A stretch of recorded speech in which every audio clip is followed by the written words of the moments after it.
പ്രിയപ്പെട്ട രക്ഷിതാക്കളെ, കാരണവന്മാരെ, പ്രിയപ്പെട്ട വിദ്യാർത്ഥിനികളെ, വളരെ പ്രധാനപ്പെട്ട നമ്മുടെ ഒഴിവു ദിവസങ്ങളിലെ ചില മണിക്കൂറുകൾ അൽഹംദുലില്ലാ നമുക്ക് ഇത്തരം ഒരു വേദിയിൽ, ഇത്തരം ഒരു സദസ്സിൽ ഇരിക്കാൻ പറ്റിയതിൽ തീർച്ചയായും നാം അള്ളാഹുവിനെ സ്തുതിക്കേണ്ടതുണ്ട്.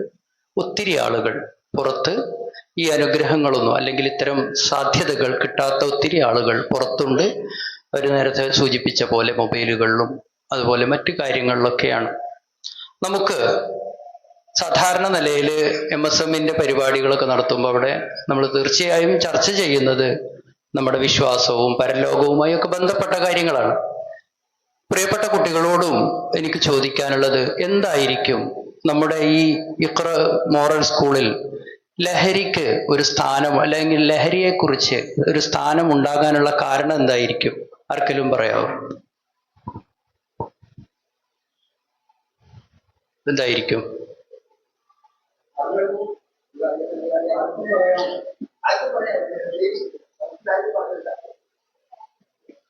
പ്രത്യേകിച്ച് എന്തെങ്കിലും കാരണമില്ല? നിങ്ങൾക്ക് എന്തുകൊണ്ടാണ് ലഹരി വിരുദ്ധമാണല്ലോ ഇപ്പൊ നമ്മളിവിടെ നടക്കുക, എന്തുകൊണ്ടാണ് ലഹരിയോട് ഇത്ര വിരോധം തോന്നാൻ കാരണം? നിങ്ങൾക്ക് വിരോധമൊന്നുമില്ല, ലഹരിയോടൊരു വിരോധമില്ലേ? അപ്പൊ നിങ്ങൾ പത്രം വായിക്കില്ല എന്നർത്ഥം.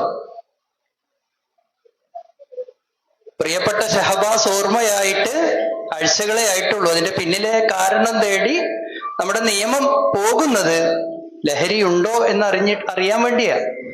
ഒരു കുടുംബത്തിൽ 5 പേർ കൊല്ലപ്പെട്ടപ്പോ അതിന്റെ പിന്നാലെ ലഹരി ഉണ്ടോ എന്ന് അന്വേഷിക്കാൻ വേണ്ടി നിയമം പോകുന്നു. നമുക്കൊരു വിരോധമില്ല, ആണോ? പ്രിയപ്പെട്ടവരെ, അറവുമാടിന്റെ ദാക്ഷിണ്യം പോലും നൽകാതെ പെറ്റ വയറിനെ ചെമരിന് ചേർത്ത് ക്യാൻസർ രോഗിയായ മാതാവിന്റെ കഴുത്തിലേക്ക് സെപ്റ്റിക്കായ ആയുധവും കൊണ്ട് ജീവനെടുത്ത ചെറുപ്പക്കാരൻ, നമ്മുടെ കൂട്ടത്തിലെ ചെറുപ്പക്കാരൻ, ഇങ്ങനെയൊക്കെയാണ് ഞാൻ എൻ്റെ മാതാവിനെ കൊന്നത് എന്ന് ചിരിച്ചുകൊണ്ട് വിശദീകരിക്കുകയും കണ്ടു നിൽക്കാനാകാത്ത നാട്ടുകാർ ആക്രോശിച്ചപ്പോൾ അവർക്ക് ഫ്ലൈയിങ് കിസ് കൊടുക്കുകയും ചെയ്യുന്ന ഒരു കാഴ്ച കണ്ടിട്ട് അധികമായിട്ടില്ല. നിങ്ങൾക്കൊരു വിരോധമില്ല എന്നാണോ? വിരോധമുണ്ടല്ലേ? പ്രിയപ്പെട്ടവര്, നമ്മുടെ അയൽപ്പക്കങ്ങളിൽ, ഒരുപക്ഷെ നമ്മുടെ കുടുംബങ്ങളിൽ ഇപ്പൊ എന്തുകൊണ്ടാണ് മാധ്യമങ്ങൾ ഇത്രയും ചർച്ച ചെയ്യുന്നത്? എന്തുകൊണ്ടായിരിക്കും?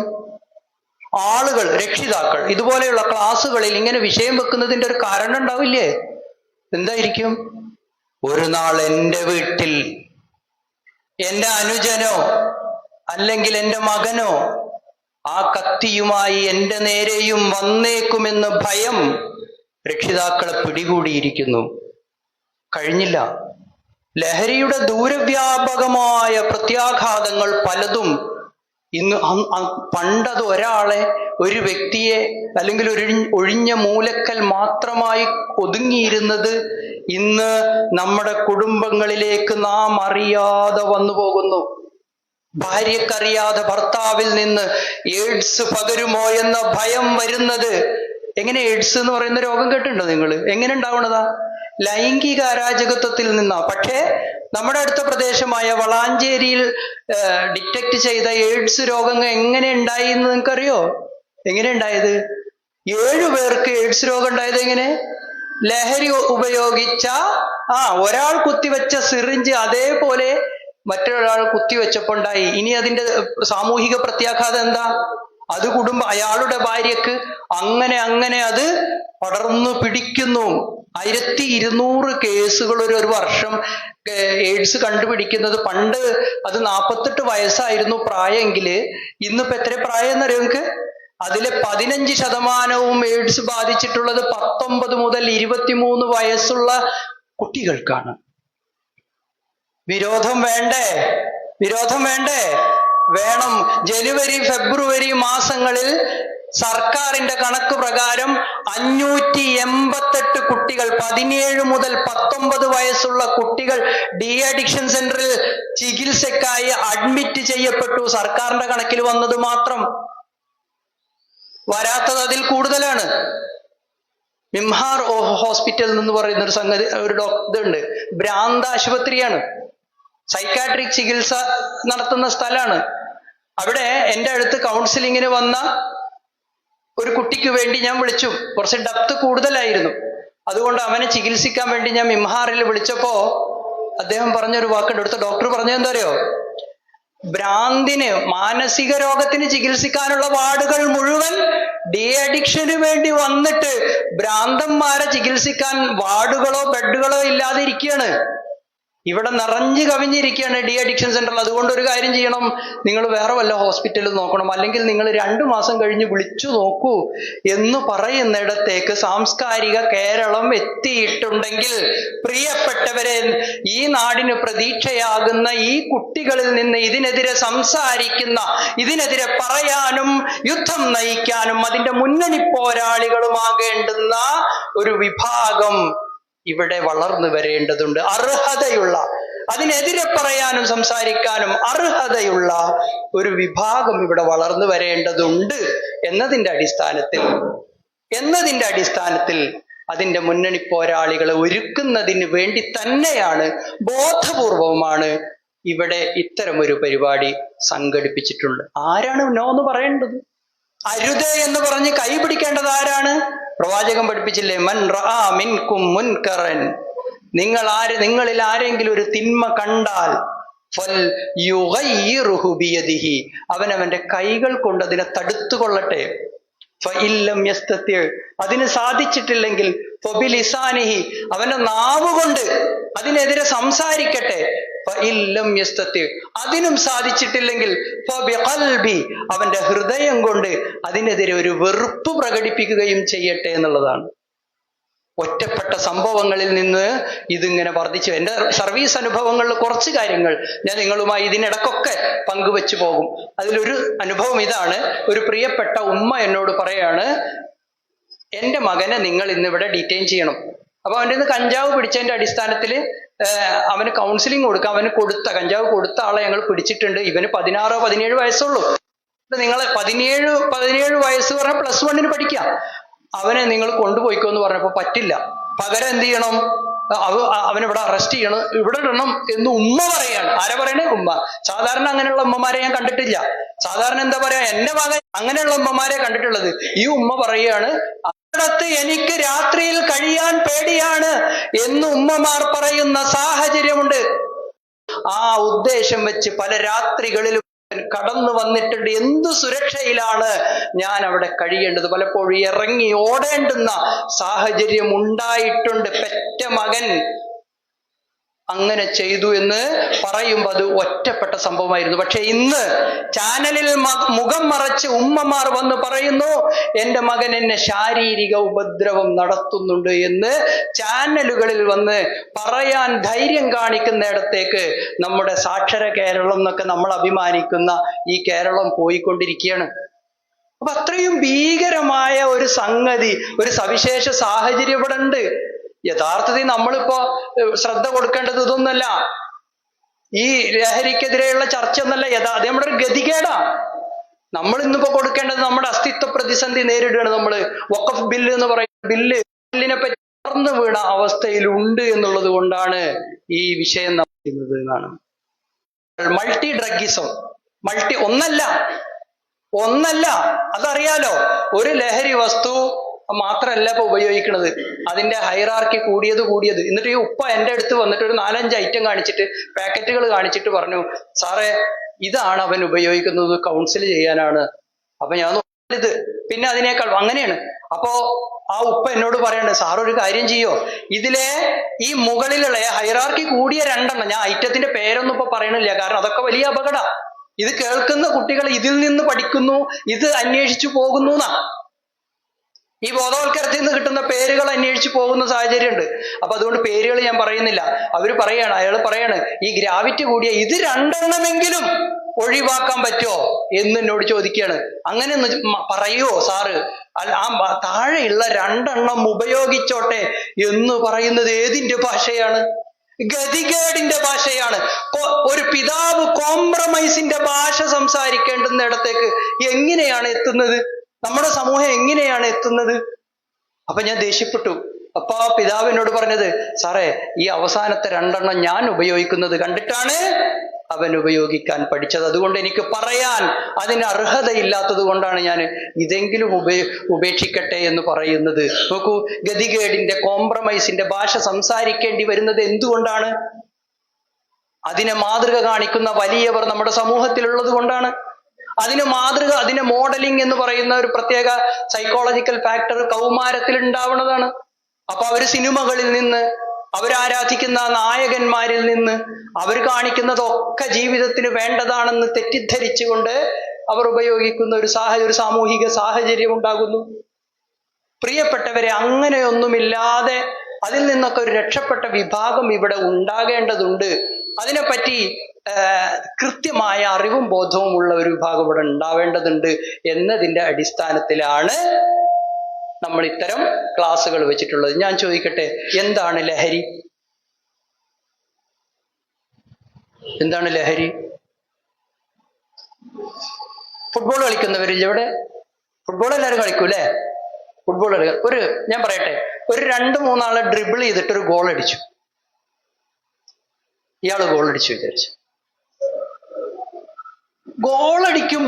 ഗോളടിച്ച ആ നിമിഷത്തിൽ നമ്മുടെ തലച്ചോറിൽ ചില സംഭവങ്ങളുണ്ട്. നമ്മുടെ സെയിം ടീമിലുള്ള ആളുകൾ നമ്മളെ എടുത്തുയർത്തുന്ന ഒരു സംഭവം ഉണ്ടാവും, കെട്ടിപ്പിടിക്കുന്ന ഒരു സംഭവം ഉണ്ടാവും. അപ്പൊ നമ്മുടെ തലച്ചോറിൽ എന്താ ഉണ്ടാവുന്നത്? നിങ്ങളൊക്കെ അനുഭവിച്ചവരല്ലേ? അല്ലേ? അതാണ് ലഹരി. അപ്പൊ കിട്ടുന്ന സന്തോഷമാണ് ശരിക്ക് തലച്ചോറിൽ ഉണ്ടാക്കുന്ന സംഗതിയാണ് ജീവിതത്തിന്റെ ലഹരി എന്ന് പറയുന്നത്. പാവപ്പെട്ടവന് അവന്റെ വീട്ടിൽ അന്നന്നത്തെ അത്താഴത്തിന് വകയില്ലാത്ത ഒരുത്തന്റെ വീട്ടിലേക്ക് പോവുകയാണ് മോള്. ഒരു സഞ്ചി ഭക്ഷണ പദാർത്ഥങ്ങളുണ്ട്. വീട്ടിൽ കൊണ്ടുപോയി കൊടുത്ത് വാതിൽ തുറന്നപ്പോ അന്നത്തെ വകയില്ലാത്ത ആള് അത് വാങ്ങിക്കൊണ്ടൊരു ചിരിയുണ്ട്. അപ്പൊ നമുക്ക് അനുഭവിക്കാവുന്ന സന്തോഷമുണ്ടല്ലോ. അപ്പൊ നമ്മുടെ തലച്ചോറിൽ ഒരു മാറ്റം ഉണ്ടാവും ആ ചിരി കാണുമ്പോ. പ്രിയപ്പെട്ടവരെ, ഇതാണ് നമുക്ക് വേണ്ട ഒരു ലഹരി. ഇത് കൃത്രിമമായി ഉണ്ടാക്കാൻ വേണ്ടിയാണ് ആളുകൾ ഇതിന്റെ പിന്നാലെ പോകുന്നത്. ഏതാണ് നല്ലത് പറയൂ? ഇതിന് ഞാൻ ആദ്യം പറഞ്ഞ അതാണോ നല്ലത്, ഇതാണോ നല്ലത്? നിങ്ങൾക്ക് നിങ്ങൾക്ക് പറയാനുള്ളത്? ഇതിനുള്ള അവസരം ഇല്ലാന്നാണോ? പറഞ്ഞോളൂ, രക്ഷിതാക്കൾ ബാക്കിയിരിക്കണ്ട, അവരോട് പറയാനാണ്. ഇങ്ങനെ ഈ ലഹരി അനുഭവിക്കാൻ ഞങ്ങൾക്ക് അവസരമില്ല എന്നാണോ? അവസരം ഉണ്ടോ? ഇന്നത്തെ സാമൂഹ്യ സാഹചര്യത്തിൽ കുറച്ച് രക്ഷിതാക്കളോട് പറയാനുള്ളതാണ്. പ്രിയപ്പെട്ടവരെ, അയൽവാസി ഉണ്ടെന്ന് കുട്ടികൾക്ക് ബോധ്യപ്പെടണം. അയൽവാസിയുടെ സാഹചര്യങ്ങൾ കുട്ടികൾക്ക് ബോധ്യപ്പെടണം. പ്രിയപ്പെട്ടവരെ, കുടുംബക്കാരിൽ അവശരായി കിടക്കുന്ന, രോഗികളായി കിടക്കുന്നവരുടെ മരുന്നിന്റെ കാര്യത്തിൽ എന്തുകൊണ്ട് നിങ്ങൾ ഇവർക്ക് അവസരം കൊടുത്തില്ല? ചോദ്യമാണ്. ഞാനും എൻ്റെ കുട്ടികളും എൻ്റെ ഭാര്യയും ഒതുങ്ങാണ്. എങ്ങനെയാണ് സമൂഹത്തോട് ഇവർക്ക് റെസിപ്രോസിറ്റി ഉണ്ടാവുക? അത് ഉണ്ടാക്കാതെ പറ്റുമോ? ഇനി നമ്മുടെ ഒരു ചെറുപ്പം നോക്കാം. നമ്മളെങ്ങനെ ആളാവണം എന്നത് ഇവരുടെ പ്രായത്തിന്റെ പ്രത്യേകതയാണ്. ആളാവണം എന്നത് ഇവരുടെ പ്രായത്തിന്. ബാല്യക്കാരാവൂലേ? എങ്ങനെ ബാല്യക്കാരാകുന്നത്? ആകല്ലോ, ആക്കണ്ടേ? ഇവർക്ക് വേണ്ടി തീരുമാനമെടുക്കേണ്ട രക്ഷിതാക്കൾ എവിടെ? ഇവരുടെ സ്വാഭാവിക കളിയിടങ്ങൾ നിഷേധിച്ചവർക്ക് ഇതിൽ ഉത്തരവാദിത്തമുണ്ട്. നന്മകള് പരിശീലിപ്പിക്കാതെ കഴിയില്ല. അതിനൊരു മാർഗമുണ്ട്. പ്രവാചകൻ പഠിപ്പിച്ചു. എന്താ പഠിപ്പിച്ചത്? 7 വയസ്സായാൽ നമസ്കാരം കൊണ്ട് കൽപ്പിക്കുകയും 10 വയസ്സായാൽ അടിക്കുകയുമാണ്. ഒരു രക്ഷിതാവ് പറയൊക്കെ അടിക്കാൻ പേടിയാണ്. എന്തുകൊണ്ടാ? പരിശീലിപ്പിച്ചിട്ട് അത് ചെയ്തില്ലെങ്കിലേ ശിക്ഷിക്കാനുള്ള ധാർമ്മികമായ അവകാശം വരുള്ളൂ. ഒരു ഉപ്പാക്ക് അടിക്കാനുള്ള അവകാശം വരണമെങ്കിൽ എന്ത് വേണം? ചെയ്യടാന്ന് പറഞ്ഞിട്ട് പരിശീലിപ്പിക്കണം. അത് 3 വർഷത്തോളം നിസ്കാരത്തിന്റെ കാര്യത്തിലുള്ള. അതുപോലെ തന്നെയാണ് എല്ലാ നന്മകളുടെ സ്ട്രാറ്റജിയാണ്. പ്രിയപ്പെട്ടവരെ, നമ്മളും ഈ കുട്ടികളോട് പറയാനുള്ളത്, നമ്മളും ഇത് ഏറ്റെടുക്കേണ്ടതുണ്ട്. എത്ര വയസ്സാ ഒരു ആവറേജ് പ്രായം എന്ന് പറയുന്നത് എത്ര വയസ്സാ? 63 വയസ്സാണ്. 63 വയസ്സാണ്. നിങ്ങൾ ആലോചിക്കണം, ഇവിടെ കോട്ടക്കൽക്ക് ഞാൻ അങ്ങനെ വരുമ്പോ വലിയ ഹൈവേ വന്നപ്പോ കോട്ടക്കലൊക്കെ എന്തായി പോയി? വലിയ ടൗൺ അല്ലായിരുന്നു. ഇപ്പൊ ഹൈവേ വന്നപ്പോ കോട്ടക്കൽ ഇല്ലാതെ, ആ ഒരു ടൗണിന്റെ ആ പേരും പ്രശസ്തിയും ഇല്ലാതായി. പക്ഷേ പ്രിയപ്പെട്ടവരെ, കോട്ടക്കൽ ആര്യവൈദ്യശാല പടുത്തുയർത്തിയ മഹാമനീഷി അദ്ദേഹം ഇന്നും പ്രസക്തമാണ്. വെളിയങ്കോട് പറഞ്ഞ ഒരു കോസ്റ്റൽ ഏരിയയിൽ ഒരു പ്രദേശമുണ്ട്, അവിടെയും ഹൈവേ വന്ന് വെളിയങ്കോട് ഉള്ളിലായി. പക്ഷേ അവിടെ ജീവിതം അടയാളപ്പെടുത്തിയ ഉമറുൽ ഖാദിയുണ്ട്, പൊന്നാനിയിലെ സൈനുദ്ദീൻ മഖ്ദൂം ഉണ്ട്. അതുപോലെ ഇവിടെ നമ്മുടെ ഈ ചുറ്റുവട്ടത്ത് ജീവിതങ്ങളെ, ചെറിയ 63 വയസ്സിന്റെ ഈ കാലയളവിൽ ജീവിതങ്ങളെ അടയാളപ്പെടുത്തിയ എത്രയോ മഹാപണ്ഡിതന്മാര് നമ്മുടെ പരിസരത്തുണ്ട്. 63 വയസ്സൊന്നും വേണ്ട നമ്മുടെ ജീവിതത്തെ നമുക്ക് ഇവിടെ അടയാളപ്പെടുത്താൻ. അതൊരു ലക്ഷ്യമായി നമ്മൾ എടുക്കുമ്പോ നമുക്ക് വേറൊന്നിലേക്കും പോകാൻ തോന്നുന്നില്ല. ഈ ചുരുങ്ങിയ കാലയളവിൽ എനിക്കെന്ത് ചെയ്യാൻ സാധിക്കും? ഇപ്പൊ നമ്മള് എത്ര ലക്ഷ്യങ്ങൾ നേടി? 7-ന്ന് 8ക്ക് ജയിച്ചു, 8-ന്ന് 9ക്ക് ജയിക്കുന്നു, 9-ന്ന് 10ക്ക് ജയിക്കുന്നു. 10ാം ക്ലാസ്സിൽ പരീക്ഷ എഴുതിയ ആളുകൾ അതിന്റെ റിസൾട്ടിന് വേണ്ടി കാത്തിരിക്കുന്നു. അപ്പൊ നമ്മൾ എടുത്ത അധ്വാനമില്ലേ? അതിനുവേണ്ടി നമ്മൾ എടുത്ത എഫേർട്ടില്ലേ? അതുപോലെ 63 വയസ്സ് വരെ ഓരോ വർഷങ്ങളിലും കഴിഞ്ഞ വർഷത്തെ ഞാനല്ല ഈ വർഷം എന്ന് തെളിയിക്കുന്ന ഒരു പ്രകടനം ഈ ഭൂമിയിൽ അവശേഷിപ്പിച്ചേ പോകാവൂ. അത് എവിടുന്ന് കിട്ടണം? അത് കലയിലാവാം, കായികത്തിലാകാം, പഠനത്തിലാകാം, സമൂഹത്തിന് ചെയ്യുന്ന നന്മകളിലാകാം. ഈ നാട് ഒരൊറ്റ ദിവസം കൊണ്ടുണ്ടായതല്ലോ. എത്രയോ ആളുകളുടെ അധ്വാനം കൊണ്ടാണല്ലോ ഈ നാട്ടിലെ കെട്ടുറപ്പുകളൊക്കെ വന്നത്, അല്ലേ? അതുപോലെ നമുക്കും ഇനിയും ഒരുപാട് ചെയ്യാനുണ്ട് എന്ന ചിന്തയാണ് യഥാർത്ഥത്തിൽ നമുക്ക് ഉണ്ടാവേണ്ടത്. അങ്ങനെ ഉണ്ടായാല് നമ്മൾ ലക്ഷ്യം മറക്കൂല. ലക്ഷ്യത്തെ തെറ്റിക്കുന്ന ഇത്തരം ലഹരി പദാർത്ഥങ്ങളിലേക്ക് ഒരിക്കലും പോവില്ല. നമ്മളെ സംബന്ധിച്ചിടത്തോളം വലിയ ഇരട്ടിയാണ് ഉത്തരവാദിത്വം. നമ്മൾ ഇനി പോകാൻ പോവാണ്, നമ്മള് അടുത്ത ക്ലാസ്സിലേക്ക് പോവാണ്, അടുത്ത സ്കൂളിലേക്ക് പോവാണ്. അവിടെ കാണുന്ന പല കാഴ്ചകളും മായിക ലോകത്തെ കാഴ്ചകളാണ്. +2 പഠിച്ച ആള് പോണത് കോളേജിലേക്കാണ്. അവിടെ നമ്മുടെ ഒരു ലേറ്റർ അഡോളസൻസ് പീരീഡിലേക്ക് എത്തുമ്പോൾ അവിടെ എന്താ പറയാ, അവിടെ ലിബറൽ ആശയങ്ങളൊക്കെ ഇങ്ങനെ നമ്മളങ്ങനെ മാടി വിളിക്കൂലേ? എന്ത് പറഞ്ഞിട്ടാ വിളിക്കുക? എന്റെ ശരീരം എന്റെ അവകാശം, അത് ഞാൻ ആർക്ക് വേണമെങ്കിലും കൈകാര്യം ചെയ്യാന്നാണ് പിന്നെ പഠിപ്പിച്ചത്. അതുകൊണ്ട് എന്തുണ്ടായെന്നറിയോ പ്രിയപ്പെട്ടവരെ? എന്റെ ശരീരം എന്റെ അവകാശം, ഞാൻ തീരുമാനിക്കുന്നു പറഞ്ഞപ്പോ എന്താ സംഭവിച്ചത്? ആ നാട്ടുകാര് ഒരു അനുഭവം പറയാം. അനുഭവം ഇതാണ്.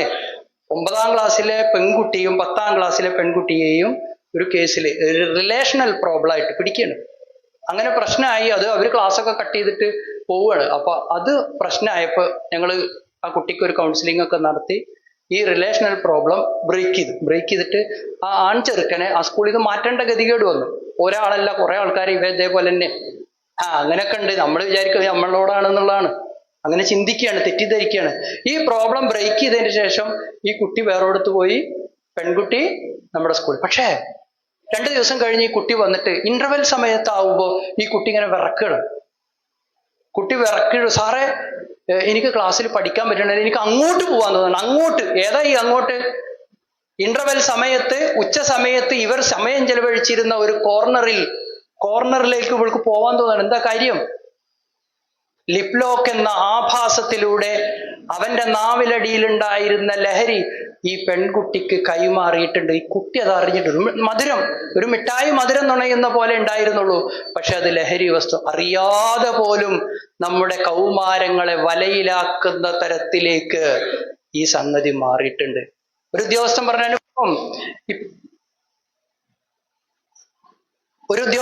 അനുഭവം എന്താ അറിയോ? ഒരു ലിഫ്റ്റ് കൊടുക്കുക, ഫ്രീ ആയിട്ട് ലിഫ്റ്റ് കൊടുക്കുക. അപ്പൊ എന്താ സംഭവിക്കണെന്ന് വെച്ചാല് കാറിന്റെ AC വെന്റിലേറ്ററിന്റെ പരിസരത്ത്, അതൊക്കെ നിങ്ങൾ ശ്രദ്ധിക്കേണ്ട ഒരു കാര്യം എന്താ വെച്ചാല്, ആ വെന്റിലേറ്ററിന്റെ ഭാഗത്ത് രാസലഹരി തയ്ക്കുക. ഇത് AC വർക്ക് ചെയ്യുമ്പോൾ ഇത് ഇൻഹേൽ ചെയ്യാനുള്ള സാഹചര്യം. പിറ്റേ ദിവസം എന്ത് സംഭവിക്കും? ചില രാസലഹരികളുടെ പ്രത്യേകത എന്താ അറിയോ? ഒരിക്കൽ ഉപയോഗിച്ചാൽ ജീവിതകാലം മുഴുവൻ അഡിക്ഷനാക്കാൻ പറ്റുന്ന രാസലഹരിയുടെ പേര് ഞാൻ പറയൂല, അതിന്റെ വെളിപ്പേര് എക്സ്റ്റസി എന്നാണ്. ആ പേരിൽ തന്നെ എല്ലാം ഉണ്ട്. ആ സംഗതി ഇന്ന് നമ്മൾ പത്രത്തിൽ വായിക്കുന്ന ആ പേര് തന്നെ, ആ സംഗതി തന്നെ. പക്ഷേ ഒരു സിംഗിൾ യൂസ് ജീവിതകാലം മുഴുവൻ അഡിക്ഷൻ ആക്കും. അപ്പോ ഈ AC ലിഫ്റ്റ് കൊടുക്കുന്ന ആള് AC വെന്റിലേഷനിൽ അത് തേച്ച് അത് കിട്ടിയ കുട്ടി പിന്നെ എന്ത് ചെയ്യും? പിറ്റേ ദിവസം ആ സമയം അവനെ കാത്തിരിക്കുമെന്ന് അവനറിയാം. എന്താ സംഭവിക്കുക? കയറ്റാം. എന്തു വേണം? പൈസ വേണം. ഉമ്മയുടെ മഹർമാല വരെ മോഷ്ടിച്ച് അത് വിറ്റ് പണയം വെച്ച് ലഹരിക്കായി കഷ്ടപ്പെടുന്ന അങ്ങോട്ടും ഇങ്ങോട്ടും ഓടുന്ന എത്രയോ ചെറുപ്പക്കാരുണ്ട്. പെരുന്നാൾ ദിനത്തിന്റെ തലേ ദിവസം പോലും ഒരു പ്രതിയെ പിടിച്ചപ്പോ അവിടുന്ന് അദ്ദേഹത്തെ ഇങ്ങനെ വരുന്ന സമയത്ത് കോളുകളിൽ നാളത്തെ പെരുന്നാളിന്റെ ലഹരിയല്ല അവർക്ക് വേണ്ടത്, പെരുന്നാൾ ആഘോഷിക്കാനുള്ള മറ്റൊരു ലഹരിയെ തേടി വഴിയുടനീളം ഈ കോളും ചെയ്ത് വിളിക്കണം. അവരൊക്കെ ഞങ്ങള് ആ പെരുന്നാൾ തലേന്ന് ഓഫീസിൽ കൊണ്ടുവരേണ്ടി വന്നു. ഇവനെ വിളിക്കുക, സാധനത്തിന് എന്ന് പറഞ്ഞ് വിളിച്ചുകൊണ്ടിരിക്കുകയാണ്. അപ്പൊ ജീവിതത്തിൽ മറ്റെല്ലാം പോയി ഈ സംഗതി മാത്രമാണ് ലഹരി എന്ന ചിന്താഗതി എങ്ങനെ വരുന്നത്? തലച്ചോറിൽ ഉള്ളിലാണ് ഇവ പ്രവർത്തിക്കുന്നത് എന്നുള്ളതാണ്. ലഹരി പദാർത്ഥങ്ങളൊക്കെ നമ്മൾ എവിടെ പ്രവർത്തിക്കുന്നത്? തലച്ചോറിലുള്ളൂ. നിങ്ങൾക്കറിയോ, 1956 ലോകാരോഗ്യ സംഘടന ഇതൊരു രോഗമാണ് എന്ന് പ്രഖ്യാപിച്ചത്. ഇതൊരു രോഗമാണ്. ഇന്റർനാഷണൽ ക്ലാസിഫിക്കേഷൻ ഓഫ് ഡിസീസ് എന്ന് പറഞ്ഞാൽ ICD, ഈ രോഗങ്ങൾക്കൊരു പട്ടിക ഉണ്ട്. ആ പട്ടികയിൽ F11 മുതൽ F19 വരെ ഈ രോഗങ്ങൾ, ഏതാ രോഗങ്ങൾ എന്നറിയോ? ഈ സബ്സ്റ്റൻസ് ഉപയോഗിച്ചുണ്ടാകുന്ന മാനസികവും ശാരീരികവുമായ രോഗങ്ങളെ കുറിച്ചാണ് F11 മുതൽ F19 വരെ പറയുന്നത്. എന്ന് പറഞ്ഞാൽ എന്താണ്?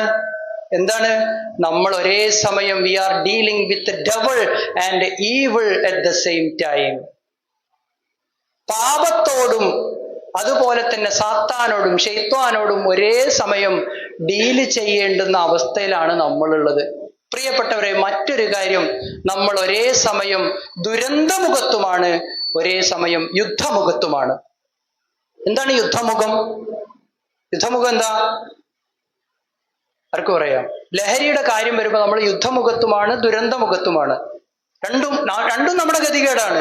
പറയൂ, എന്താണ് യുദ്ധമുഖം? ഇത് വിറ്റ് കാശാക്കുന്ന ഒരു വിഭാഗം ആളുകൾ ഇവിടെയുണ്ട് എന്ന തിരിച്ചറിവും അതിനെതിരെ കൃത്യമായ നടപടികൾ എടുക്കാനും നിയമത്തിന്റെ മുമ്പിൽ കൊണ്ടുവരാനുമുള്ള ചുമതല നമുക്കുണ്ട് എന്നുമുള്ള തിരിച്ചറിവാണ് നമ്മുടെ യുദ്ധമുഖം. അപ്പൊ പണിയെടുക്കണം. നമ്മുടെ ക്ലാസ്സിലോ ചുറ്റുഭാഗങ്ങളിലോ ഉള്ള ആളുകൾ ഇത് ഉപയോഗിക്കുന്നവരോ അല്ലെങ്കിൽ അതുമായി ബന്ധപ്പെടുന്നുണ്ടെങ്കിൽ തീർച്ചയായും അത് ശ്രദ്ധയിൽ കൊണ്ടുവരിക എന്ന ഉത്തരവാദിത്വം നമ്മുടെ യുദ്ധമുഖമാണ്. എന്താണ് ദുരന്തമുഖം? അഡിക്റ്റഡായ ആളുകളെ ഒഴിവാക്കാൻ പറ്റുമോ? അവരങ്ങനെ പോട്ടെ എന്ന് വെക്കാൻ പറ്റുമോ? ഇല്ല. നമുക്ക് ചില ഉത്തരവാദിത്തങ്ങളുണ്ട്. അവരെ രക്ഷപ്പെടുത്തേണ്ടതുണ്ട്. എങ്ങനെ രക്ഷപ്പെടുത്തുക? ഇന്ന് ആശുപത്രി കൊണ്ടുപോയിട്ട് മരുന്ന് കൊടുത്ത് നാളെ മാറ്റാം. പറ്റുമോ? വളരെ കോംപ്ലിക്കേറ്റഡ് ആയ ഒരു പ്രൊസീജിയറിലൂടെ അഡ്മിറ്റ് ചെയ്ത് 1.5 മാസത്തോളം ചികിത്സ എടുത്താൽ മാത്രമാണ് ഇതിൽ നിന്ന് രക്ഷപ്പെടാൻ കഴിയുള്ളൂ. ഒരു കാഴ്ച പറയട്ടെ, ഒരു കാഴ്ച പങ്കുവെക്കട്ടെ. ഒരു ഉമ്മ തസ്ബീഹ് മാലയും പിടിച്ച്, കേൾക്കണം, ഒരു ഉമ്മ തസ്ബീഹ് മാലയും പിടിച്ച് ജീവിതത്തിൽ ഇതുവരെ മദ്യം കണ്ടിട്ടില്ലാത്ത, മദ്യം ഹറാമാണെന്ന് വിചാരിക്കുന്ന, മദ്യം ഒരിക്കൽ കാണരുത് എന്ന് ചിന്തിക്കുന്ന പ്രിയപ്പെട്ട ഒരു ഉമ്മ തസ്ബീഹ് മാല ഒരു കയ്യിൽ പിടിച്ച് ദിക്റ് ചൊല്ലി പടച്ചോനെ പേടിച്ചുകൊണ്ട് മദ്യം തന്റെ മകനെ ചുണ്ടിലേക്ക് ഒഴിച്ചെടുക്കുന്ന ഒരു കാഴ്ചയെ പറ്റി ഒന്ന് മനസ്സിലാലോചിച്ചേ. നമ്മുടെ പ്രിയപ്പെട്ട ഉമ്മ നമ്മുടെ ചുണ്ടിലേക്ക് മദ്യം ഒഴിച്ചു തരുന്നു. ചിന്തിക്കാൻ കഴിയണ്ടാ? ഒരു ചികിത്സയാണ്. ലഹരിയിൽ നിന്ന് രക്ഷപ്പെടാനുള്ള ഒരു ചികിത്സാ രൂപമാണ് അവേർഷൻ തെറാപ്പി. എന്ത് ചെയ്യണം? വേണ്ടപ്പെട്ട ഒരാള് ഈ ലഹരി ഇങ്ങനെ ചുണ്ടോടടുപ്പിക്കണം. അടുപ്പിക്കുമ്പോ അത് ഇങ്ങോട്ട് ഇറക്കാൻ നേരത്തെ ഒരു ഷോക്ക് ഏൽക്കും. ആ ഷോക്ക് ഏൽക്കുമ്പോ എന്ത് സംഭവിക്കും? ഇത് തുപ്പും.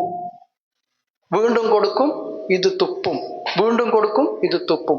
അങ്ങനെ ഒരു ബോണ്ടിങ് വരുമ്പോ പിന്നീട് ഇത് എപ്പോഴൊക്കെ ചുണ്ടിനോട് അടുപ്പിക്കുന്നോ അപ്പോഴൊക്കെ ഈ ഷോക്കിന്റെ ഓർമ്മയുണ്ടാവും. ഈ ഷോക്കിന്റെ തോട്ടിൽ അവനത് ഒഴിവാക്കും. ഇതാണ് ചികിത്സാ രീതി. അങ്ങനെ നടക്കും. പക്ഷെ കൊടുക്കുന്നത് ആരാണ്? കൊടുക്കുന്നത് ആരാണ്? പ്രിയപ്പെട്ട ഉമ്മ. ആരാണ് ഉമ്മ? ആരാണ് ഉമ്മ?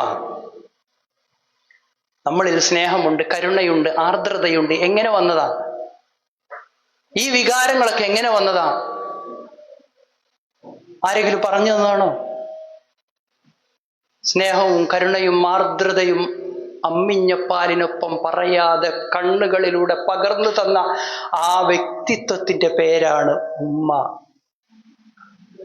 അവരുടെ കഷ്ടപ്പാടുകൾ കണ്ട്, അവർ നമുക്ക് വേണ്ടി സഹിക്കുന്ന ത്യാഗങ്ങൾ കണ്ടിട്ടാണ് ഉമ്മ എന്ന വികാരത്തെ നമ്മൾ പഠിച്ചത്. ആ പഠിപ്പിച്ച, ആ അമൃതത്തോട്ടിയ ആ മാറിടത്തെ സ്ത്രീ ശരീരത്തിന്റെ ഭാഗമാക്കുന്നതാണ് ലഹരി എന്നാണ് ഞാൻ പറയുന്നത്. പ്രിയപ്പെട്ടവരെ, അത് കാണുമ്പോ സ്നേഹവും ആർദ്രതയുമാണ് മക്കൾക്ക് വരേണ്ടത്. എന്നാൽ ഒരു ഉമ്മ മകനെ പേടിക്കുന്നത് എന്റെ ശരീരത്തെ അവൻ സ്ത്രീ ശരീരമായി കാണുന്നു എന്നുള്ളത് കൊണ്ടാണ്. ഒരു ഉപ്പ ആരാണുപ്പ? ആരാണുപ്പ? നമ്മൾ കാണാതെ, കഷ്ടപ്പാടിന്റെ നമ്മളെ അറിയിക്കാതെ, അല്ലേ? ഒരു രൂപ എന്ന് പറഞ്ഞാൽ എത്ര പൈസയാണ്? ഒരു രൂപ എന്ന് പറഞ്ഞാൽ എത്ര പൈസയാണ്? 100 പൈസയാണ്, അല്ലേ? ഒരു രൂപ എന്ന് പറയുന്നത് 100 പൈസയാണെന്ന് വേർതിരിച്ച് പ്രിയപ്പെട്ടവരെ നമ്മൾ മനസ്സിലാക്കണം.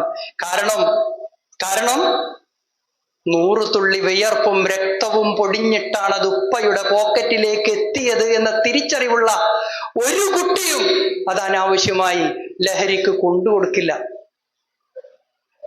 ആ ഉപ്പ പറയാണ് എന്റെ മകന്റെ അടുത്തേക്ക് കത്തിയേറ്റാ പോണ്ടി വരുന്നത്. എന്താ കത്തി? അത് പത്രത്തിൽ വായിച്ചിട്ടുണ്ടാവും നിങ്ങള്. പത്രം വായിക്കണത് നിങ്ങൾ അറിഞ്ഞിട്ടുണ്ടാവും. ഉപ്പയുടെ അടുത്തേക്ക് കത്തിയേറ്റ് പോവുക. എന്തിനാ കത്തിയേറ്റ് പോണത്? അവൻ തിരിച്ചുപയോഗിക്കുമെന്ന് പേടിച്ച് ഉപദ്രവിക്കുക. കാരണം ലഹരി ഉപയോഗിച്ച് അവൻ ഏത് സ്റ്റേജിലാന്ന് ഉപ്പാക്ക് പറയാൻ പേടിയാണ്. അപ്പൊ അവന്റെ റൂമിലേക്ക് പോകുമ്പോ ഒരു പ്രതിരോധത്തിനായി പോകേണ്ടുന്ന സാഹചര്യം നമ്മുടെ കേരളത്തിൽ വരികയാണ്. അപ്പൊ എന്തായിരിക്കും ലഹരി ചെയ്യുന്നത്? എന്തായിരിക്കും ചെയ്യുന്നത്? ഉപ്പയെ തിരിച്ചറിയാൻ സാധിക്കാത്ത, ഉമ്മയെ തിരിച്ചറിയാൻ സാധിക്കാത്ത ഒരു കഥ പറയട്ടെ. ഒറ്റ വരി കഥയേ ഉള്ളൂ. ഒറ്റ വരി. ഓടിക്കിതച്ച് വെപ്രാളപ്പെട്ട് പാടവരമ്പിലൂടെ ഓടി വരുന്ന പെൺകുട്ടിയോട് അയൽവാസി ചോദിക്കുന്നു, എന്തിനിത്ര വെപ്രാളം? വീട്ടിൽ അച്ഛൻ തനിച്ചേയുള്ളൂ. രക്തത്തിൽ പിറന്ന കുഞ്ഞിനെ പോലും സുരക്ഷിതമായി വീട്ടിനുള്ളിൽ നിന്ന് അകറ്റുന്ന തരത്തിൽ ലഹരി പ്രവർത്തിക്കുന്നു. അച്ഛൻ മദ്യപാനിയായ അച്ഛനാ. വീട്ടിൽ അച്ഛൻ തനിച്ചേയുള്ളൂ എന്ന് പറഞ്ഞ് വീട്ടിൽ നിന്ന് ഇറങ്ങിപ്പോകുന്ന, ഓടിപ്പോകുന്ന ഒരൊറ്റ വരി കഥ കേരള സാമൂഹിക ലഹരി സാഹചര്യത്തെ വിശദീകരിക്കുന്നുണ്ട്. തിരിച്ചറിയാൻ തലച്ചോറിൽ സ്വന്തം മകളാണ്, അത് മകളല്ല സ്ത്രീ ശരീരമാണെന്ന് തോന്നിപ്പിക്കാൻ തരത്തിൽ ലഹരി തലച്ചോറിൽ പ്രവർത്തിക്കും. ഇതാ ഞാൻ പറയാൻ വന്നത്. മദ്യം എല്ലാത്തിനെയും തലച്ചോറിൽ സപ്രസന്റ് ആയിട്ടാണ് പ്രവർത്തിക്കുകയെങ്കിൽ മയക്കുമരുന്നുകൾ അത് തലച്ചോറിൽ സ്റ്റിമുലന്റ് ആയിട്ട് പ്രവർത്തിക്കും, നമ്മൾ വിചാരിക്കാത്ത തരത്തിൽ. അതുകൊണ്ടാണ് ഈ പാർട്ടികളിലൊക്കെ ഇത് വിളമ്പപ്പെടുന്നത്. 12-8 നമുക്കൊക്കെ ഇപ്പൊ ഡാൻസ്, ഒരു പാട്ട് വെച്ചിട്ടൊന്ന് ഡാൻസ് ആടണമെങ്കിൽ തന്നെ എത്ര സമയം പറ്റും? ഫുൾ ത്രോട്ടില് 10 മിനിറ്റ്, 5 മിനിറ്റ്.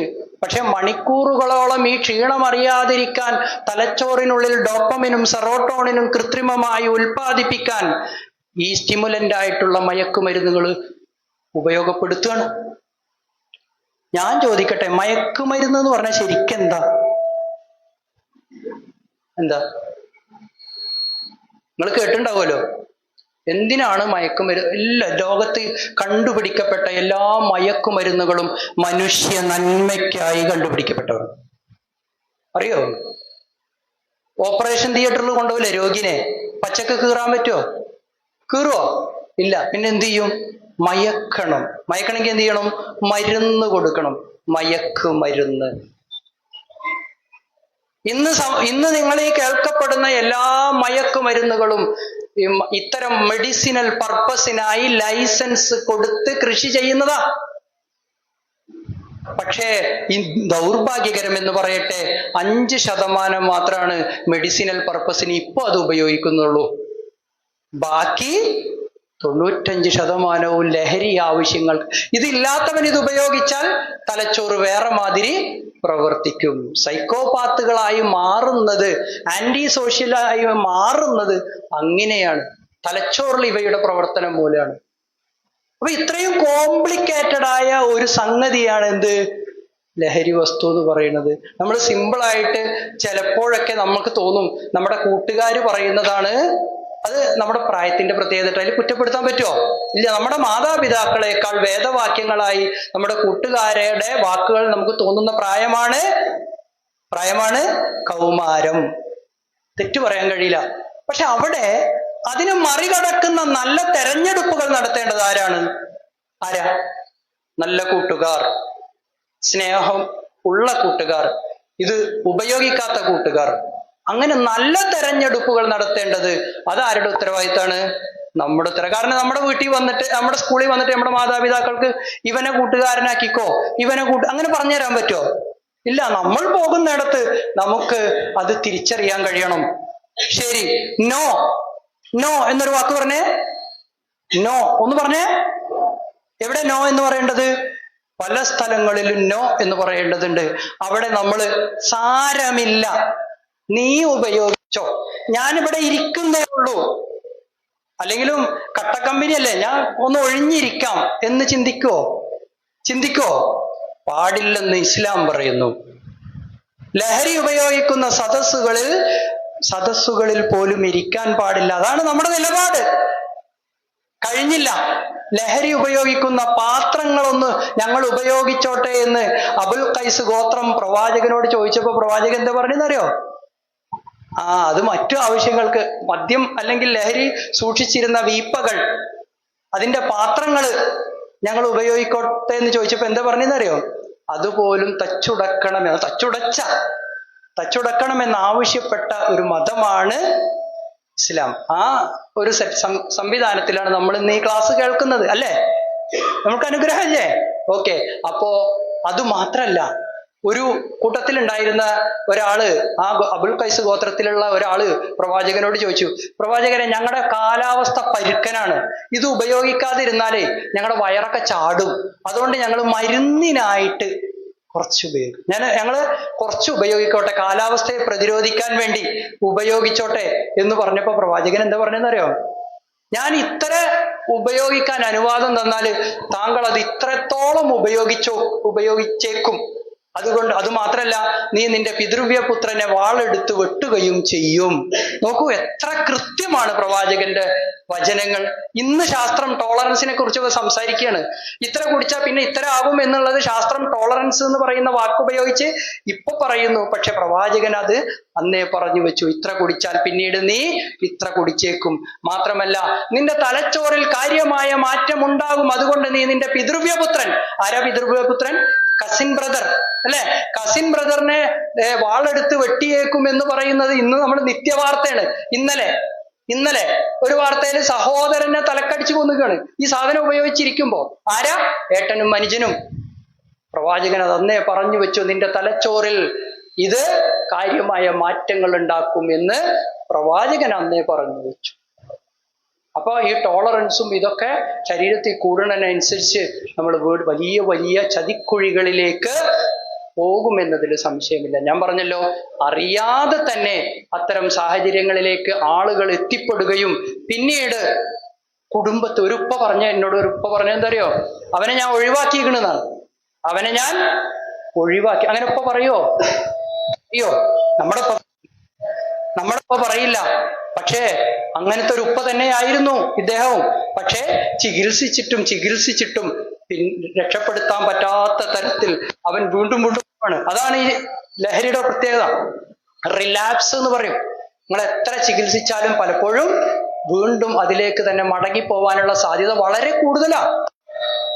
ഒരാള് കുറെ കാലം മദ്യപിച്ചിട്ട് അദ്ദേഹത്തെ രക്ഷപ്പെട്ടു, ചികിത്സ എടുത്തു, ഈ പറയുന്ന അവേർഷൻ തെറാപ്പിയും ബിഹേവിയർ തെറാപ്പിയും ഒക്കെ കൊടുത്തു, ഒക്യുപ്പേഷണൽ തെറാപ്പി കൊടുത്ത് അഡ്മിറ്റ് ചെയ്ത് ഒക്കെ ചെയ്ത് രക്ഷപ്പെട്ടതിന്റെ ശേഷം അദ്ദേഹം ഈ ദഅ്വ പ്രവർത്തനങ്ങൾക്ക് വേണ്ടിയിട്ട് തബ്ലീഗ് കേട്ടിട്ടുണ്ടോ? തബ്ലീഗുകാരെ കേട്ടിട്ടുണ്ടോ? അവരുടെ കൂടെ ഇങ്ങനെ നടന്നു പോവാ, തൊപ്പിയൊക്കെ ഇട്ടിട്ട് ഇങ്ങനെ പോവാണ്. അങ്ങനെ പോണ വഴിക്ക് ഇദ്ദേഹം ആ പരിസരത്ത് കൂടെ പോകുമ്പോൾ അവിടെ ഒരു ബാറ് കണ്ടു. പിന്നെ കുറച്ച് മറ്റവരൊക്കെ തിരിഞ്ഞു നോക്കുമ്പോൾ ഇദ്ദേഹത്തെ കാണാനില്ല. ഈ തൊപ്പി ധരിച്ചവനായ നിലയിൽ ഇയാള് ബാറിലേക്ക് പോയി അവിടെ മദ്യം ഓർഡർ ചെയ്തിരിക്കുന്ന ഒരു കാഴ്ച. റിലാക്സ്. അപ്പൊ ചോദിക്കണത് അത് ആ ബാറിന്റെ ഒരു സാഹചര്യം, ആ ചിത്രം, ആ ലൈറ്റ്, ആ അരോമ, അതായത് ചികിത്സ എടുത്താലും ഇത്തരം സാഹചര്യങ്ങൾ വീണ്ടും ഉണ്ടായാല് ആ കൂട്ടുകാരനെ വീണ്ടും കണ്ടുമുട്ടുക, ഇങ്ങനെയുള്ള സാഹചര്യങ്ങൾ ഉണ്ടായാൽ തീർച്ചയായും വീണ്ടും ലഹരിയിലേക്ക് മടങ്ങുന്ന റിലാപ്സ് ഉണ്ടായ എന്താ പ്രത്യേകത? മദ്യത്തിനൊക്കെ റിലാപ്സ് ഉണ്ടായി കഴിഞ്ഞാൽ പിന്നെ പാരലൈസ്ഡ്, നാവൊക്കെ ഒരു ഭാഗത്ത് കുഴഞ്ഞ് അങ്ങനെയാണ് ഹോസ്പിറ്റലിലേക്ക് ചികിത്സക്ക് കൊണ്ടുവരുന്നത്. അപ്പൊ ഇത്തരം ഭീകരമായ സംഗതി, അപ്പൊ ഞാൻ നേരത്തെ പറഞ്ഞു മയക്കുമരുന്നുകൾ മനുഷ്യ നന്മയ്ക്കായി കണ്ടുപിടിക്കപ്പെട്ടതാണ്. പക്ഷെ നിങ്ങൾ ഒരു പ്രത്യേകത ശ്രദ്ധിച്ചിട്ടുണ്ടാവും, നമ്മുടെ ഇന്ത്യൻ ഗുജറാത്ത് പോർട്ടിലൊക്കെ പിടിക്കപ്പെട്ടത് 3600 കോടി രൂപയുടെ ലഹരി മരുന്നുകൾ, സിന്തറ്റിക് കോമ്പൗണ്ടുകൾ, അതിന്റെ പ്രാകൃത രൂപത്തിലുള്ള സംഗതികളൊക്കെ ഇവിടെ പിടിക്കപ്പെടുന്നുണ്ട്. പിടിക്കപ്പെടാതെ എത്രയോ വരുന്നുണ്ട്. നിങ്ങളൊന്ന് ആലോചിക്കേണ്ടത്, അത് ഇങ്ങോട്ട് എത്തിക്കാനുള്ള കോൺഫിഡൻസ് എങ്ങനെ ഉണ്ടാവണം? അതിവിടെ ചെലവാകുന്നുണ്ടെന്നല്ലേ? ഒരിക്കൽ പിടിച്ചു പിന്നെയും വരുന്നേ. അപ്പൊ അതിന്റെ അർത്ഥം എന്താ? ചെലവാകുന്നുണ്ട് എന്നാണ്. പ്രിയപ്പെട്ടവരെ, ഇപ്പൊ നേരത്തെ ഞാൻ പറഞ്ഞ രാസ ലഹരി, നിങ്ങൾ പത്രത്തിലൊക്കെ വായിക്കണ സാധനല്ലേ, ആ സംഗതിയൊക്കെ അതിന്റെ ഒറിജിനൽ ഫോമാറ്റിൽ വായുവിൽ ഇങ്ങനെ ഇരുന്നാൽ കുറച്ച് നിമിഷ നേരം കൊണ്ട് അത് ദ്രാവക രൂപത്തിലേക്ക് മാറും. അതിന്റെ ഒറിജിനൽ ഫോമാറ്റില്. അതൊക്കെയാണ് ഈ സമൂഹത്തിൽ കോടിക്കണക്കിന് രൂപയുടെ കിലോ കണക്കിന് സംഗതികൾ ഇവിടെ പൂത്തുപോകാതെ ചെലവഴിക്കപ്പെടുന്നത് എന്ന് നമ്മൾ മനസ്സിലാക്കണം. അങ്ങനെയാണെങ്കിൽ അതിന്റെ ഇരകളായി സമൂഹത്തിൽ ഉള്ളത് പ്രായമേറിയവരല്ല, ചെറുപ്പക്കാരാണ്. നാടിന് അഭിമാനമാകേണ്ട, കുടുംബത്തിന് അത്താണിയാകേണ്ട ചെറുപ്പക്കാരാണ് ഇതിന്റെ ഇരകളായിട്ടുള്ളത്. അതുകൊണ്ട് ഇതിനെതിരെയുള്ള ഒരു ആയുധം എന്ന് പറയുന്നത് കൃത്യമായ ജീവിതത്തിൽ, ഇത് എൻ്റെ ജീവിതത്തിന്റെ ഭാഗമായാൽ എനിക്കുണ്ടായേക്കാവുന്ന നഷ്ടങ്ങളെ കുറിച്ച് നാം പഠിച്ചു കഴിഞ്ഞാൽ ഒരിക്കലും നമ്മൾ ഇതിലേക്ക് എടുക്കില്ല. അതുകൊണ്ട് ഒരു തീരുമാനം എടുക്കണം. എന്താ തീരുമാനം? Never to take the first puff. എൻ്റെ ജീവിതത്തിൽ ആദ്യത്തെ പുക ഞാൻ എടുക്കില്ല എന്ന് പറയണം. പ്രിയപ്പെട്ടവരെ, രക്ഷിതാക്കളൊക്കെ ശ്രദ്ധിക്കേണ്ട ഒരു കാര്യം എന്താ വെച്ചാൽ, ക്ലാസ് റൂമുകളിൽ അധ്യാപകനെ, പണ്ടൊക്കെ തീപ്പെട്ടിയും ഇതൊക്കെ വേണ്ടേ കത്തിക്കാനൊക്കെ, പുകവലിക്കാനൊക്കെ. ഇപ്പോ ഈ സിഗരറ്റ് എന്ന് പറയുന്ന സംഗതികളാണ് ഹൈസ്കൂൾ ക്ലാസ്സുകളിലെ കുട്ടികളിൽ നിന്ന് പിടിക്കപ്പെടുന്ന അപകടം. മനസ്സിലാക്കണം. ഒരാള് നേരെ ബെഞ്ചിന്റെ ചോട്ടിക്കൊണ്ട് പോയാല് അത് ഉപയോഗിച്ചിട്ട് എണീച്ചാൽ അറിയില്ല. പാവപ്പെട്ട പ്രിയപ്പെട്ട അധ്യാപകർക്ക് അത് അറിയില്ല. കത്തിക്കേണ്ട ആവശ്യമില്ല. ചാർജ് ചെയ്യുന്ന സാധനം അത് നിരോധിച്ചിട്ടുണ്ട് ഇന്ത്യയില്. ഓൺലൈൻ വഴിയാണ് അതിന്റെ വാങ്ങല്. ഫോറിൻ ഡ്യൂട്ടി പെയ്ഡ് ഷോപ്പുകളിൽ കുട്ടികൾ സഞ്ചമിട്ട് നടക്കുന്നത് ഇതുപയോഗിക്കാനാണ്. അതിന്റെ മണം കേട്ടാ പാവപ്പെട്ട അധ്യാപകർക്ക് പലപ്പോഴും അറിഞ്ഞോളണമെന്നില്ല. മണം ഉണ്ടാവും, പക്ഷെ അറിഞ്ഞോളത് പുകയില്ലാതെ എങ്ങനെ മണം ഉണ്ടായി എന്ന് അവർ ചിന്തിക്കില്ല. പക്ഷെ ഞാനൊക്കെ ചിലപ്പോൾ ക്ലാസ് റൂമിൻ്റെ ആയിക്കൂടെ കടന്നു പോകുമ്പോഴേക്ക് നമുക്ക് ആ മണം കിട്ടുമ്പോൾ ചെന്നാല് ഇത് ഉപയോഗിക്കാതിരിക്കും. അപ്പൊ അത്തരം സാഹചര്യങ്ങൾ വരെ ഉണ്ട് എന്നാണ്. പണ്ടൊക്കെ ആണെങ്കിൽ വില ഇല്ലാതെ തന്നെ പെട്രോളും മണ്ണെണ്ണയും അതുപോലുള്ള സാധനങ്ങളിലൊക്കെ ലഹരിക്കായി അഭയം തേടി എത്രയോ ആളുകളുണ്ട്. ഇതൊക്കെ നമ്മുടെ തലച്ചോറിൽ സൈക്കോപാത്തുകളാക്കി മാറ്റുകയാണ്. ഒരിക്കൽ ഒരു 5 കുട്ടികളെ ഓഫീസിൽ കൊണ്ടുവന്നു. രാത്രിയാണ്. രാത്രി ഇങ്ങനെ ചോദ്യം ചെയ്യലടക്ക് ഒരു കുട്ടി പെട്ടെന്ന് എഴുന്നേറ്റ് അലറി, സാറേ തീ എന്നിങ്ങനെ പറയാണ്. അപ്പൊ നോക്കുമ്പോ എന്താ, ഒരു മഞ്ഞ കവർ അവിടെ ഇരുന്നിരുന്നു. അതിങ്ങനെ ഫാനിന്റെ കാറ്റ് കൊണ്ട് ഈ മഞ്ഞ കവർ ഇങ്ങനെ ആടിക്കളിക്കാണ്. സാറേ തീ, എന്ത് സംഭവം? ഒരു തരം പശ, മറ്റേ പഞ്ചറൊട്ടിക്കുന്ന ഒരു സാധനം കൂട്ടിയിട്ട് മിക്സ് ചെയ്തിട്ട് ഇൻഹേൽ ചെയ്തതിന്റെ ഫലമായിട്ട് അവന് ഈ ആടിക്കളിക്കുന്ന മഞ്ഞ തീയായിട്ട് തോന്നുന്നു. തലച്ചോറിലുണ്ടാവണ മാറ്റം ഞാനൊക്കെ ഞെട്ടിപ്പോയി. എന്താ ഇയാൾ പറയണെന്ന്. അപ്പൊ ആ രീതിയിലേക്ക് തലച്ചോറിനെ മാറ്റുന്ന തരത്തിലുള്ള ഇന്ന് വില കൊടുക്കണ്ടാത്ത സംഗതികൾ പോലും ലഹരിക്കായിട്ട് സമൂഹം ഉപയോഗിക്കുന്ന, അല്ലെങ്കിൽ പ്രത്യേകിച്ച് കൗമാരം ഉപയോഗിക്കുന്ന ഒരു സാഹചര്യം ഉണ്ട് എന്ന് പറയാനാണ് ഞാനത് പറഞ്ഞു. മറ്റൊരു കാര്യം, മറ്റൊരു കാര്യം, പ്രിയപ്പെട്ടവരെ, ആയിരക്കണക്കിന് പ്രതികളെ നമ്മൾ പിടിക്കുകയും കേസുമായി ബന്ധപ്പെടുകയും ചെയ്തിട്ടുണ്ട്. പക്ഷേ നിങ്ങൾ ശ്രദ്ധിക്കേണ്ട ഒരു കാര്യം എന്താ വെച്ചാല്, അതിലെ ഒരു പ്രതിയും എന്നോട് പറഞ്ഞിട്ടില്ല ഞാൻ 22 വയസ്സിലോ അല്ലെങ്കിൽ 23 വയസ്സിലോ ലഹരി ഉപയോഗിച്ച് തുടങ്ങിയെന്ന് എന്നോട് പറഞ്ഞിട്ടില്ല. പിന്നെ എപ്പോഴാ പറഞ്ഞ്? അവരൊക്കെ പറഞ്ഞ ഒരു വർത്തമാനം, അവർ ഈ ലഹരി ഉപയോഗിക്കാൻ തുടങ്ങിയത് അവരുടെ കൗമാരപ്രായത്തിലാണ്. ഇതല്ലായിരുന്നു, ഇതിനേക്കാൾ ചെറുതായിരുന്നു. പക്ഷെ പിന്നീട് ഞാൻ അതിന്റെ വലിയ ഘട്ടങ്ങളിലേക്ക് എത്തിച്ചേർന്നതാണ് എന്ന് പറയുമ്പോൾ നിങ്ങൾക്ക് അതിന്റെ ഒരു വളർച്ച, ഓരോ വ്യക്തിയുടെയും ജീവിതത്തിൽ അതിങ്ങനെ ഉയർന്നുയർന്നു വരുന്ന സാഹചര്യം എന്താണെന്ന് നിങ്ങൾക്ക് മനസ്സിലായിട്ടുണ്ടാവും. കൗമാരത്തിൽ ടൂറ് പോകുന്നതിലും അതുപോലെ ഇന്റർവെന്റിന്റെ ഒഴിവിലും നമ്മൾ മൂലകളിലേക്ക് പോകുമ്പോൾ നമ്മൾ ഉറപ്പുവരുത്തണം എൻ്റെ കൂട്ടുകാരനോ അല്ലെങ്കിൽ കൂടെയുള്ള ആളുകളോ അതിൽ ഉൾപ്പെടുകയില്ല എന്ന്. അങ്ങനെ വരുത്തുകയും ജീവിതത്തിൽ നിന്ന് നോ പറയേണ്ടടുത്ത് കൃത്യമായ നോ പറഞ്ഞിരിക്കുകയും ചെയ്യുക എന്നുള്ളതാണ് ഇതിൽ ഏറ്റവും വലിയ. ആദ്യത്തെ പുകയോ ആദ്യത്തെ പെഗോ ആദ്യത്തെ മൊഡ്യൂളോ ആംബ്യൂളോ എടുക്കില്ല എന്ന് നമുക്ക് തീരുമാനം എടുക്കാൻ കഴിയും. ഒരു അനുഭവം പറയാം. എന്നെ ഏറ്റവും സങ്കടപ്പെടുത്തിയ ഒരു അനുഭവമാണ്, ജീവിതത്തിൽ ഇന്നും മറക്കാൻ കഴിയാത്ത ഒരു അനുഭവമാണ്, ചിലപ്പോഴൊക്കെ എൻ്റെ ഉറക്കം കെടുത്തുന്ന ഒരു അനുഭവം. എന്താണെന്നറിയോ? ഒരു രാത്രി ഞാൻ ഓഫീസ് കഴിഞ്ഞ് വീട്ടിലേക്ക്, അത്യാവശ്യം ഡ്യൂട്ടി ഒക്കെ കഴിഞ്ഞൊരു 11:30 ആയിട്ടുണ്ടാവും. ആ 11:30 കഴിഞ്ഞ് അങ്ങനെ വരുന്ന സമയത്ത് ഒരു വണ്ടി, ഒരു മാരുതി 800 പഴയ വണ്ടി അവിടെ റോഡ് സൈഡിൽ ഇരിക്കുകയാണ്. അപ്പൊ ഞാനൊക്കെ ഒരു സംശയം തോന്നി, വണ്ടി നിർത്തി. നമ്മുടെ പണി അതായതുകൊണ്ട് ഈ രാത്രിയല്ലേ, അത് ഇരിക്കണത് ഒരു 19, 20, 18 വയസ്സുള്ള 3 ആൺകുട്ടികളാണ്. എന്നെ കണ്ടപ്പോ എന്ത് ചെയ്തു വെച്ചാല്, ഇയാള് പെട്ടെന്ന് വാഹനം സ്റ്റാർട്ട് ചെയ്തിട്ട് ഒരു തോടിന്റെ ഭാഗത്തേക്ക് സ്പീഡിൽ പോയി. ഞാൻ പിന്നാലെ ചെന്നു. തോടിന്റെ അടുത്തെത്തിയപ്പോ ഇവരെന്തോ എടുത്ത് അതിലേക്ക് വലിച്ചെറിഞ്ഞതിന്റെ ശേഷം അവർ സ്പീഡ് കുറച്ചു. അപ്പൊ ഞാൻ ചെന്ന് പിടിച്ചിട്ട് ഞാൻ അവിടെ നിർത്തി സംസാരിച്ചു. ഞാൻ വേണ്ട, നേരം വെളുത്തോട്ടെ, ആ തോട്ടിൽ എറിഞ്ഞു പോളൂ എന്ന് പറഞ്ഞു. അവനെ നിർബന്ധം പിടിച്ചപ്പോ അവര് പറഞ്ഞു, കയ്യും കാലും പിടിക്കലായി. സാറേ പേടിച്ചിട്ടാണ്, അത് പേര് ഞാൻ പറയണില്ല, ആ സംഗതിയാണ്. ആ സംഗതി പറഞ്ഞാല് ഈ ഭ്രാന്തന്മാർ അഥവാ ഉറക്കം കിട്ടാത്തവർ ഉപയോഗിക്കണ ഒരു കണ്ടന്റ് ഉള്ള ഒരു ഗുളിക, അതുപോലും ലഹരിക്കായി ഉപയോഗിക്കുന്നതാ. അപ്പൊ ഇത് ഉപയോഗിക്കാൻ വേണ്ടിയിട്ടാണ് അവരവിടെ ഇരുന്നിരുന്നത്. കണ്ടപ്പോ ദൂരെ കളഞ്ഞു. ഞാൻ പറഞ്ഞു, ഞാൻ നിന്റെ വീട്ടിലേക്ക് വരാം, അവരെ അറിയിക്കണം, അറിയിച്ചിട്ട് നീ കൗൺസിലിങ്ങിന് പോണം. ഇപ്പോൾ 11 മണിയാണ്, സാരമില്ല നമ്മൾ പോകും, അല്ലെങ്കിൽ നിന്നെ ഞാൻ ഓഫീസിൽ കൊണ്ടുപോകും. ഇതാ പറഞ്ഞേ. അപ്പൊ അവൻ എന്നോട് പറഞ്ഞു, സാറേ ഈ ആഴ്ച ഡിഗ്രി പരീക്ഷയാണ്. അതിൽ ഒരുത്തം പറഞ്ഞതാ, ഡിഗ്രി പരീക്ഷയാണ്, ഒരു കാര്യം ചെയ്യോ, ഈ പരീക്ഷ കഴിഞ്ഞിട്ട് സാർ എൻ്റെ കുടുംബത്തിൽ പറഞ്ഞാൽ മതി, അല്ലെങ്കിൽ ആകെ കൊളാവും, എന്നെ പുറത്തേക്ക് പോലും വിടൂല എന്ന് എന്നോട് പറഞ്ഞപ്പോ ഞാൻ പറഞ്ഞു, പറ്റില്ല, നിന്നെ എനിക്കറിയാം, അതുകൊണ്ട് തീർച്ചയായും നീ കൗൺസിലിങ്ങിന് പോയില്ലെങ്കിൽ നിനക്ക് ഈ പരീക്ഷ തന്നെ എഴുതാൻ പറ്റൂല എന്ന് പറഞ്ഞപ്പോ അവൻ കരഞ്ഞിട്ട് കൈ പിടിച്ചിട്ട് പറഞ്ഞു, സാറേ ഇനി ഞാൻ ഒരിക്കലും ഉപയോഗിക്കില്ല, ഉപയോഗിച്ചാൽ ഞാൻ ജീവിച്ചിരിക്കില്ല. ആരാ പറയണേ? 21 ഡിഗ്രി സെക്കൻഡ് ഇയറിന് പഠിക്കുന്ന ആ യുവാവ്, കൗമാരം കടന്നിട്ടുള്ളൂ, യൗവനത്തേക്ക് കടന്നിട്ടുള്ളൂ. അവൻ പറഞ്ഞു, പ്രിയപ്പെട്ടവരെ, പിറ്റത്തെ ആഴ്ച ഒരു വാഹന അപകടത്തിൽ അവന്റെ മരണം, ആ മരണ വാർത്ത ഞാൻ കേട്ടു. ഈ സംഗതി വാങ്ങുന്നതിനായിട്ട് അവൻ ദൂര സ്ഥലത്തേക്ക് പോയിട്ട് അവിടുന്ന് പിറ്റേ ദിവസം 9:30 ഞാൻ ഇവിടെ എത്തിക്കോളാമെന്ന് കൂട്ടുകാർക്ക് വാക്ക് കൊടുത്തു. ഈ സാധനം വാങ്ങിയിട്ട് എന്താ പ്രശ്നം? ഇത് ഉപയോഗിച്ചു, അവിടെ ചെന്ന് ഇത് ഉപയോഗിച്ചാൽ എന്താ പ്രശ്നം? തലച്ചോറില് സ്റ്റിമുലേഷൻ ഉണ്ടാക്കാണ്. അപ്പൊ സ്വാഭാവികമായിട്ടും വാഹനം ഓടിക്കുമ്പോ ഏതാ വർക്ക് ചെയ്യുക? ആക്സിലേറ്റർ അല്ലേ? ഇതിങ്ങനെ അമിത വേഗയിൽ പിടിച്ച് ഒരു വാഹനത്തിൽ ചെന്നിടിച്ചു. ആ 2 ആളുണ്ടായിരുന്നു, ആ 2 ആളും സ്പോട്ടിൽ മരിച്ചു. ഈ മരണ വാർത്ത കേട്ടതിന്റെ പിറ്റത്തെ 3 രാത്രികളിൽ എൻ്റെ ജനലരികൾ ഈ ചെറുപ്പക്കാരൻ വന്നിട്ട്, ഉപയോഗിച്ചാൽ ഞാൻ ജീവിച്ചിരിക്കില്ല എന്ന് പറഞ്ഞ് എൻ്റെ ഉറക്കം കെടുത്തിക്കൊണ്ടിരുന്നു. അറിഞ്ഞിട്ട് പോലും രക്ഷപ്പെടുത്താൻ സാധിക്കാത്ത സാഹചര്യങ്ങൾ ഉണ്ടായിട്ടുണ്ട് എന്ന് പറയാനാണ് ഞാൻ പറഞ്ഞത്. എന്നിട്ട് അവന്റെ കുടുംബക്കാരോട് ഞാൻ പറഞ്ഞിരുന്നു ഇങ്ങനെ ഒരു സംഭവം ഉണ്ടെന്ന്. അയാൾ അപ്പൊ തന്നെ അവിടെ വിവരങ്ങൾ അറിയിച്ചിരുന്നു. പക്ഷേ അപ്പോഴേക്കും ഇവൻ ഈ സംഗതി വാങ്ങാൻ വേണ്ടി പോയി മരിച്ചു എന്നുള്ളതാണ്.